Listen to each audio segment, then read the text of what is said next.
爺爺，從容的粵語怎麼說啊？哇！你做咩啊？你做咩唔問我先啊？從容啊嘛，咁簡單。錯啊，係松茸啊！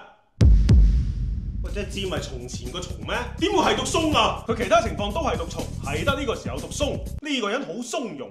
爺爺，那船烏呢？喂，呢個我都知啊。船烏澳啊，船澳啊，唔係好萊塢嘅塢咩？但係呢一個情景下佢係讀澳啊嘛。那蜿蜒呢？蜿蜒啊，怨言啊。那虐待呢？虐待，虐待啊。抨擊呢？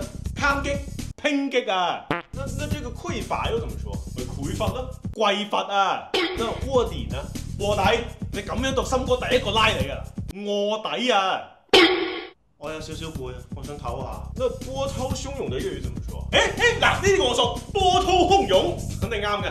有錯啊，呢一個字係讀濤，波濤洶湧，姜濤啊嘛，你唔追星嘅咩？喂，抹低，你阿爺中意姜濤。